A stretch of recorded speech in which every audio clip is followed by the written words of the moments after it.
And here's where I invite you to take a step forward. This is the depth of the western wall, all the way down to the bottom. Are there any plans to continue clearing? Okay. When you stand here and view the depth of the wall, what I'd like you to imagine is 2,000 years ago seeing its original height. And what I mean by that is the height of the western wall that we see outside is not the original height, right? Divided into 3 different parts. Okay, there are just 2. Generally, there's like groups that come through, and then we'll give you space. Okay, well, divided into 3 different parts, right? From the ceiling here to the bottom, that was only the bottom part of the wall that people saw. Add to that the 19 meters which are exposed in the plaza, and add to that the beautiful decor up on top. That was the height of the original western wall that people saw. It was an 11-story high, half a kilometer long wall. There wasn't a doubt in people's minds who stood here and saw this wall and all the construction that this place was the home of God, because there's no other option. Kings didn't build their palaces to that height 2,000 years ago. I'm not talking about things you see in Europe, right, which they back up. That's 2,000 years ago. You never saw a site like this in your life. Now, how many walls around the mountain, we said? 4. How many survive till today? Same answer, 4. The Western Wall is the most famous, and we know of the Western Wall, but the Northern retaining wall stands today, as does the Eastern, as does the Southern. So if all 4 walls stand, why would we pray specifically at the Western Wall? To what is beyond the wall, the location of the Holy Temple. And we believe as Jews that although the temple was destroyed, God's divine presence still rests in that place on planet Earth. So you're not praying to the wall, but what is beyond the wall, and the Western Wall, out of all 4, is the closest to the westernmost room in the temple, the Holy of Holies. Right?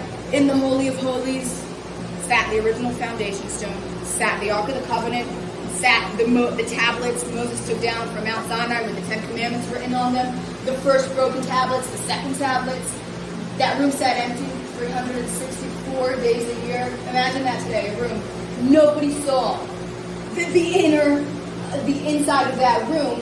And the one day a year that people saw it, there was actually only one man on planet Earth that went in and saw that room, and they didn't have phones, so he couldn't take a picture and show it to friends and post it.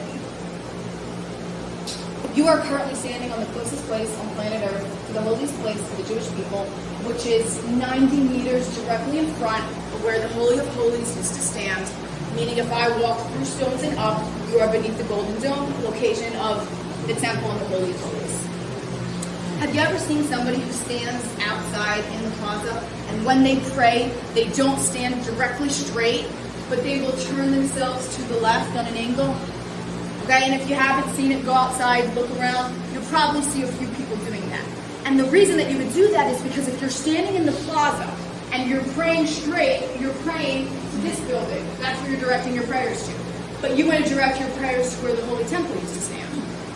So you're going to slam. You are all standing right over here, directly in front of where the Holy of Holies stood. Can't get any closer than this. Except when you're on Har. So outside of Har, the closest you can get. Outside. Well, actually, if I'm being super honest, right above where we're standing is probably closer. Because then your aerial distance right in front of it. And if anybody's ever heard of Hakotel HaKatan, the small western wall, the small kotel, which is in the Muslim quarter, that's located directly above our heads. Wow. Okay? So it's a small excavated part of the western wall in the continuation, which was excavated to be directly across the Holy of Holies. Give you a minute or 2, and then we'll continue. Okay. So I have a question. That stone is also from 2,000 years old, this one? Yeah. Because the small western wall, it's the same stone like this, right? So it's also 2,000 years old, right? So the honest answer is yes and no. What do I mean by that? This is the original pathway of the wall, but you can see it doesn't have the exact architecture, which I pointed out before, which the stones there, and the stones in 3 meters are going to have the entire way. And the reason is because this specific area during the earthquake fell in and it was rebuilt. Rebuilt? And you can see. When? In the Roman time? When specifically? Not sure. Okay. Yeah. Okay. We don't know exactly when, but you can tell that it was rebuilt. You can also see it's not dry fit, right? Yeah, right. You can So, see. so anyway, this stones are from 2000 years. So they used original Western wall to rebuild. Yes. Okay, good. And if you look right now on your right, you see the architecture that we spoke of continuing on each Yeah, and right. every single stone. Yeah.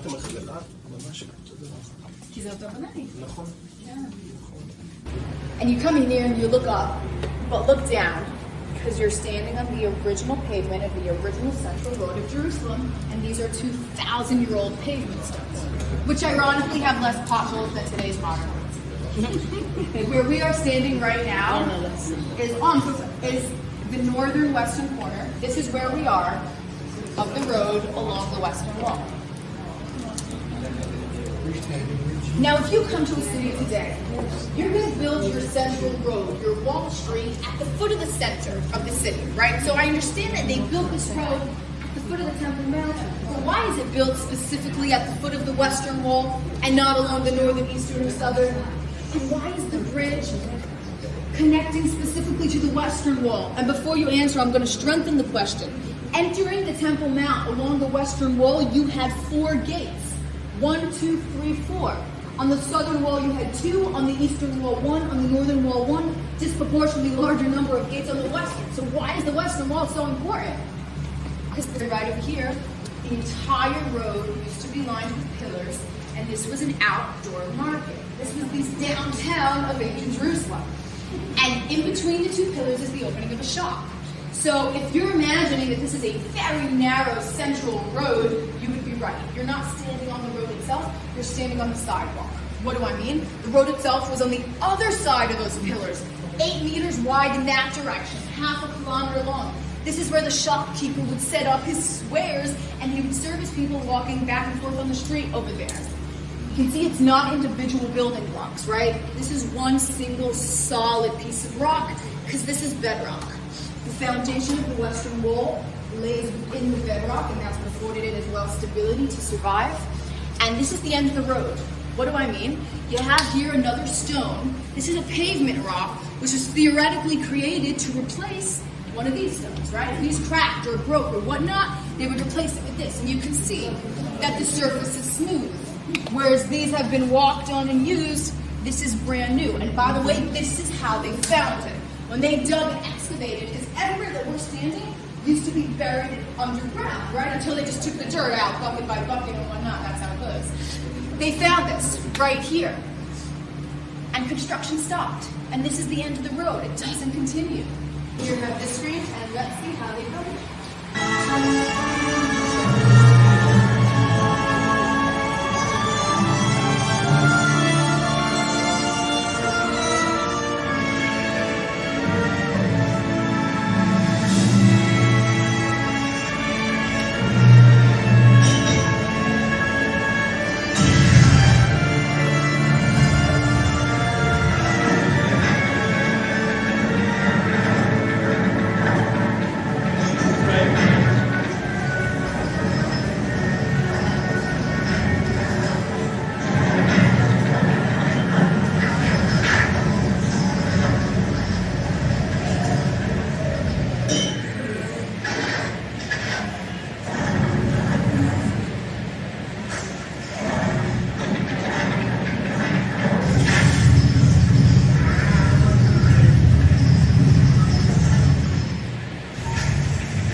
dating back to Second Temple period, and from this quarry they would carve out the stones, right, to be used as construction stones for the wall.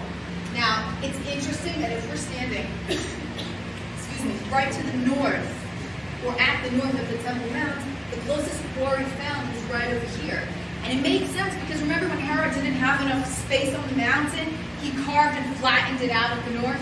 So you don't carve out flattened stone and throw away stone, but you use that mountain and you carve it into, utilize it for the construction site. Everything that you saw in the video is based on a book of a Roman engineer, okay, an architect dating back to the same time period, named the Trappist. And you might ask, well, why not date all the techniques and the theories of how they built it on Herod's documentation? We don't have.